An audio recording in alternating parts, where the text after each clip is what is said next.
नमस्कार, KP news 24/7 में आपका स्वागत है। मैं हूं अश्विनी आपके साथ। चलिए एक नजर डालते हैं आज की सुर्खियों पर। बीदर जिले और सीमा पर रहे पड़ोसी राज्य महाराष्ट्र के हिंगोली में गुरुवार सुबह भूकंप के झटके। बीदर में रमजान की रौनक, आज हुए 10 रोजे। कर्नाटक के राज्यपाल ने स्पष्टीकरण मांगते हुए मंदिर विधेयक सरकार को लौटा दिया। कर्नाटक के लिए कांग्रेस की दूसरी लिस्ट में देरी।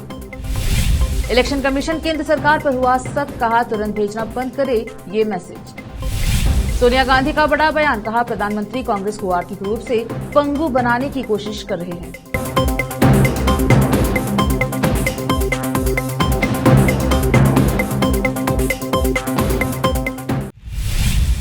अब समाचार विस्तार से। बीदर जिले की सीमा पर रहे पड़ोसी राज्य महाराष्ट्र के हिंगोली में गुरुवार सुबह भूकंप के झटके महसूस किए गए।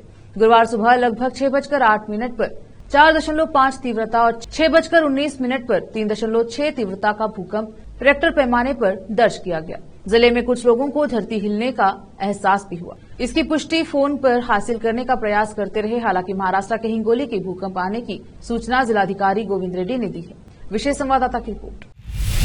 रमजान का माह शुरू होने के आज 10 दिन हो चुके हैं। इस माह की 12 तारीख को रमजान का पहला रोजा था और 21 अप्रैल को 10वां रोजा पूरा हुआ है। बढ़ते तापमान और तेज धूप के बावजूद लोग रमजान के रोजे रख रहे हैं, इबादत में लगे हुए हैं। इसके साथ साथ शहर के पुराने क्षेत्र में रमजान की रौनक छाई हुई है। प्रतिदिन शाम लगभग 5 बजे से यह बाजार में रौनक आना शुरू हो जाती है, जो देर रात तक रहती है। लोग शाम के समय इफ्तारी खरीदने बाजारों में उमड़ते हैं, जिससे फल, नमकीन सहित अन्य खान पान की दुकानों में कारोबार जोरों पर रहता है। विशेष संवाददाता की रिपोर्ट।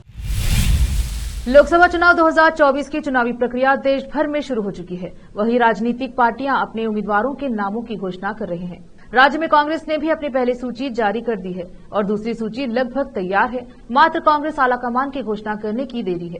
ऐसे में कांग्रेस की दूसरी सूची में बेंगलुरु सेंट्रल से के रहमान खान के पुत्र मंसूर खान को टिकट देना तय है। बताया जा रहा है कि इसी बीच the helping citizen and people court संस्थापक अध्यक्ष ए आलम पाशा ने केपीसीसी अध्यक्ष डीके शिव कुमार को एक पत्र लिखा और कहा कि बेंगलुरु सेंट्रल से मंसूर खान को उम्मीदवार बनाना आपका और पार्टी का निर्णय है, लेकिन मंसूर खान और उनके पिता ने राज्य के लोगों के अमानत सहकारी बैंक के माध्यम से लाखों लोगों के पैसों का अव्यवहार किया है और इसके साथ साथ बीजापुर अलामीन मेडिकल कॉलेज में भी पैसा इस्तेमाल किया है, जो लगभग 8,000 करोड़ है, जो राज्य की गरीब जनता का है। उसे मंसूर खान द्वारा लौटाया जाना चाहिए, तब ही खान का स्वागत समुदाय उम्मीदवार के रूप में करेगा और उनकी जीत सुनिश्चित करेगा।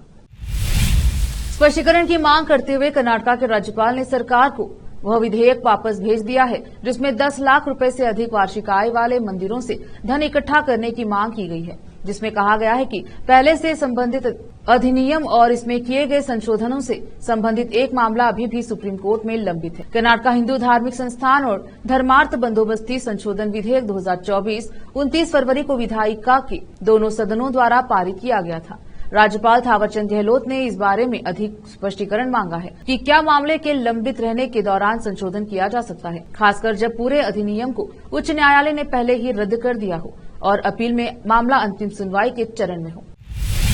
कई दौर की चर्चा के बावजूद बुधवार को नई दिल्ली में हुई कांग्रेस चुनाव समिति 4 सीटों कोलार, बल्लारी, चिकबल्लापुरा और चामराजनगर के लिए आम सहमति की कमी के कारण कर्नाटक के लिए उम्मीदवारों की दूसरी सूची जारी नहीं कर सकी। सूत्रों ने बताया कि अब इसकी घोषणा गुरुवार को की जाएगी। कोलार को लेकर मतभेद थे क्योंकि खाद्य एवं नागरिक आपूर्ति मंत्री केएच मुनियप्पा और पूर्व स्पीकर केआर रमेश कुमार के नेतृत्व वाले दो गुटों के बीच सीएम और डीसीएम के साथ बैठक में तीखी नोकझोंक हुई थी। मुनियप्पा ने अपने दामाद चिक्कापेद्दप्पा, जो सब रजिस्ट्रार हैं, के लिए टिकट पर जोर दिया, जबकि कुमार ने सीएम मुनियप्पा के लिए वकालत की, जो एक ऐसे नेता थे जिन्होंने विधानसभा चुनाव में कोट्टारू मंजुनाथ की जीत के लिए काम किया था। हालांकि आलाकमान ने इस बात पर जोर दिया कि समाज कल्याण मंत्री एचसी महादेवप्पा को चुनाव लड़ना चाहिए, लेकिन उन्होंने चामराजनगर के लिए अपने बेटे सुनील बोस की पैरवी की। लेकिन एक सर्वे रिपोर्ट बोस के खिलाफ होने के कारण दूसरे गुट ने इसका विरोध किया।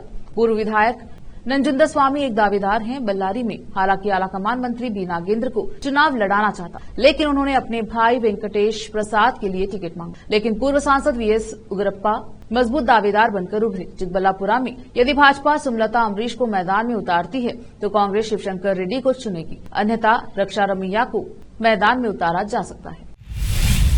केंद्रीय मंत्री शोभा करंदलाजे द्वारा कथित तौर पर तमिलों को रामेश्वर कैफे विस्फोट मामले से जोड़ने का एक वीडियो क्लिप वायरल होने के बाद केंद्रीय मंत्री ने मंगलवार को अपने बयान के लिए माफी मांगी। एक्स पर अपनी पोस्ट में करंदलाजे ने कहा, अपने तमिल भाइयों और बहनों को मैं स्पष्ट करना चाहता हूं कि मेरे शब्द प्रकाश डालने के लिए थे, छाया डालने के लिए नहीं। फिर भी मैं देख रहा हूं कि मेरी टिप्पणियों से कुछ लोगों को दुख पहुंचा है और इसके लिए मैं माफी मांगती हूं। अपने बयान से पीछे हटते हुए उन्होंने कहा कि उनकी टिप्पणी पूरी तरह से कृष्णागिरी जंगल में प्रशिक्षित लोगों के लिए थी और रामेश्वरम कैफे ब्लास्ट से जुड़ी हुई। तमिलनाडु से प्रभावित किसी भी व्यक्ति के लिए मैं अपने दिल की गहराइयों से आपसे क्षमा मांगता हूं। इसके अलावा मैं अपनी पिछली टिप्पणियां वापस लेती हूं।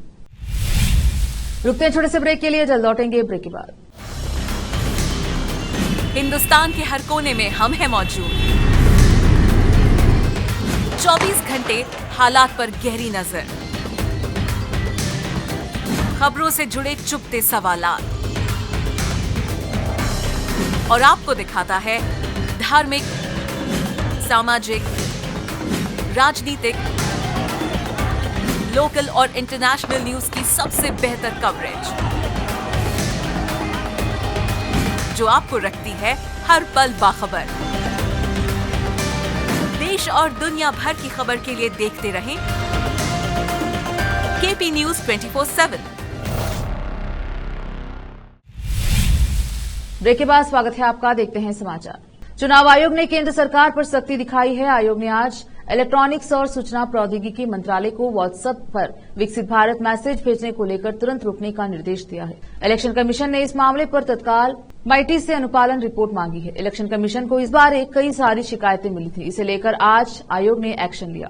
ईसी ने आईटी मंत्रालय को व्हाट्सएप पर विकसित भारत संदेशों को डिलीवरी तुरंत रोकने का निर्देश दिया है। मामले पर अनुपालन रिपोर्ट तत्काल माइटी से मांगी गई है। आयोग को इसे लेकर कई शिकायतें मिली थी कि आम चुनाव 2024 की घोषणा और एमसीसी के लागू होने के बावजूद नागरिकों के फोन पर ऐसे संदेश अभी भी भेजे जा रहे हैं। जवाब में माइटी ने आयोग को सूचित किया था कि यद्यपि पत्र एमसीसी लागू होने से पहले भेजे गए थे, उनमें से कुछ को सिस्टमैटिक और नेटवर्क लिमिटेशन के कारण संभवतः देरी से लोगों तक पहुंचाया जा सकता था। गौरतलब है कि लोगों के व्हाट्सएप पर सरकार के आईटी मंत्रालय द्वारा विकसित भारत संपर्क नाम से मैसेज भेजे जा रहे थे, जिसमें पीएम मोदी की गारंटी नाम से एक वीडियो प्रसारित किया जा रहा था।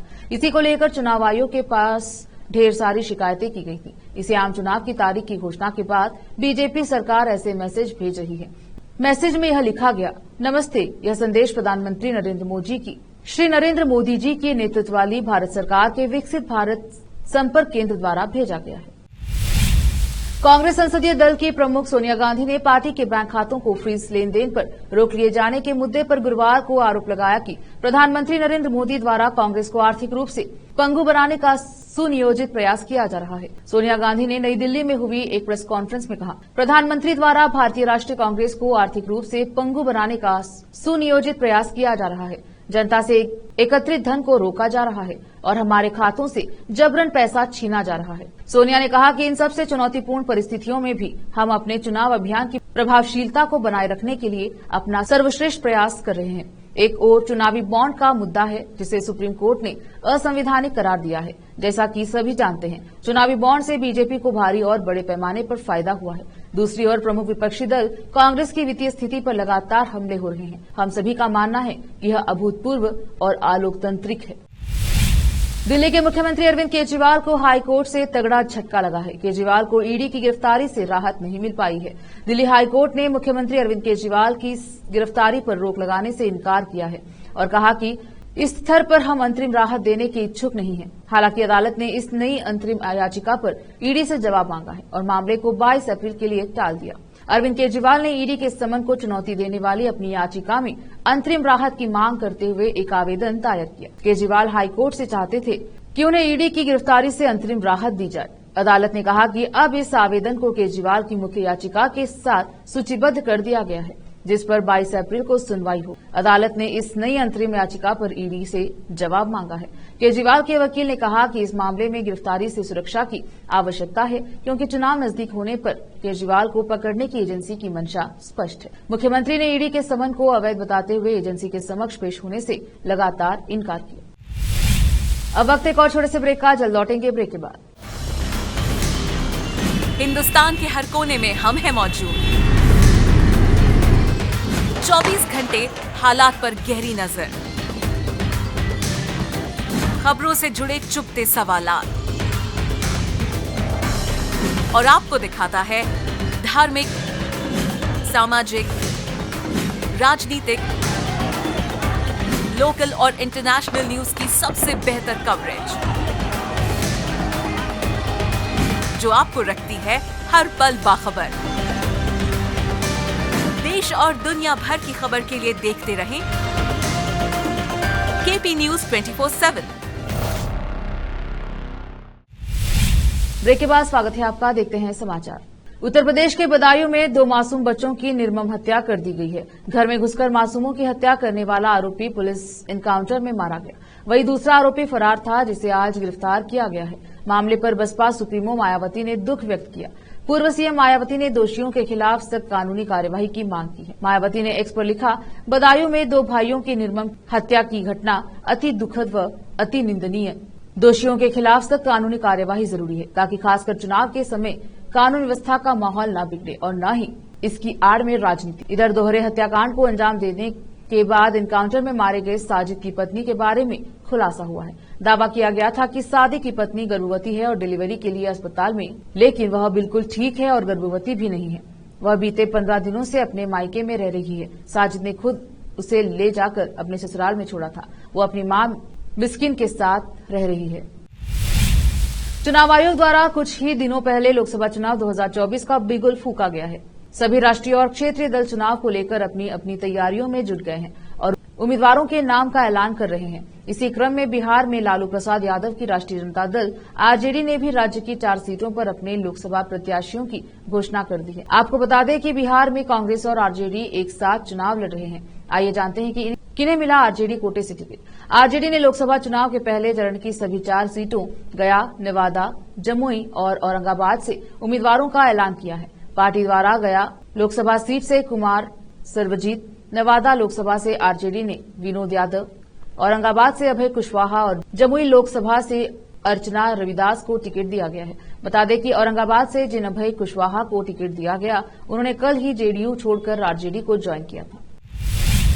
रूस में हाल ही में संपन्न हुए चुनाव में 5वीं बार राष्ट्रपति निर्वाचित होने के बाद व्लादिमीर पुतिन जोश में आ गए हैं। उन्होंने यूक्रेन समेत यूरोप और पश्चिमी देशों को पुतिन अगेन का एहसास कराने के लिए 44 दिनों में पहली बार यूक्रेन की राजधानी कीव पर सबसे बड़ा मिसाइली हमला किया। रूसी सेना ने कीव पर बृहस्पतिवार तड़के एक साथ 31 बैलिस्टिक और क्रूज मिसाइलें दागकर पूरे यूक्रेन में एक बार फिर हाहाकार मचा दिया। हालांकि यूक्रेन की वायुसेना ने दावा किया है कि इन सभी मिसाइलों को मार गिराया, मगर मिसाइलों की चपेट में आने से कोई गगनचुंबी इमारतें खंडहर बन गई हैं। इसके मलबे की चपेट में आने से एक बच्ची सहित 13 लोगों घायल हो गए। कीव प्रशासन के प्रमुख सेर्ही पोपको ने बताया कि राजधानी के निवासी सुबह करीब 5 बजे जोरदार धमाके की आवाज सुनने के बाद थर्रा उठे, क्योंकि मिसाइलें अलग अलग दिशाओं से लगभग एक ही समय पर दागी गई। इससे लोगों के बीच चीख पुकार मच गई।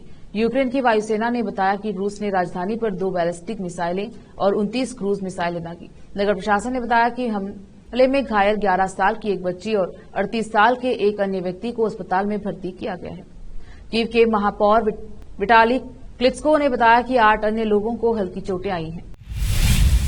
अफगानिस्तान के कंधार शहर के एक निजी बैंक में एक शख्स ने गुरुवार को खुद को बम से उड़ा लिया। इस आत्मघाती हमले में 3 लोगों की मौत हो गई, वहीं कई लोग घायल हो गए। जानकारी के अनुसार अफगानिस्तान में कंधार शहर के एक निजी बैंक में एक शख्स ने गुरुवार को खुद को बम से उड़ा लिया। इसमें कम से कम 3 लोगों की मौत हो गई और 12 लोग जख्मी हुए। अधिकारियों ने यह जानकारी दी है। सरकार के कंधार सूचना एवं संस्कृति विभाग के प्रमुख इनामुल्लाह समनगनी ने बताया कि सभी पीड़ित न्यू काबुल बैंक की शाखा में अपनी मासिक तनख्वाह लेने गए थे। तालिबान के गृह मंत्रालय के प्रवक्ता अब्दुल मतीन कानी ने भी आत्मघाती हमले की पुष्टि की। तालिबान के मुख्य प्रतिद्वंदी इस्लामिक स्टेट ने स्कूलों, अस्पतालों, मस्जिदों और शिया बहुल इलाकों में अतीत में हमले किए हैं। कंधार शहर अफगानिस्तान के शासकों के लिए आध्यात्मिक और राजनीतिक का केंद्र है, क्योंकि तालिबान के शीर्ष नेता मुल्ला हिबतुल्ला अखुंदजादा इसी शहर में रहते हैं और प्रमुख मुद्दों पर उनके फैसले को काबुल में बैठे अधिकारी लागू करते हैं। फिर से एक नजर आज की सुर्खियों पर। बीदर जिले और सीमा पर रहे पड़ोसी राज्य महाराष्ट्र के हिंगोली में गुरुवार सुबह भूकंप के झटके। बीदर में रमजान की रौनक, आज हुए 10 रोजे। कर्नाटक के राज्यपाल ने स्पष्टीकरण मांगते हुए मंदिर विधेयक सरकार को लौटा दिया। कर्नाटक के लिए कांग्रेस की दूसरी लिस्ट में देरी। इलेक्शन कमीशन केंद्र सरकार पर हुआ सख्त, कहा तुरंत भेजना बंद करे ये मैसेज। सोनिया गांधी का बड़ा बयान, कहा प्रधानमंत्री कांग्रेस को आर्थिक रूप से पंगु बनाने की कोशिश कर रहे हैं।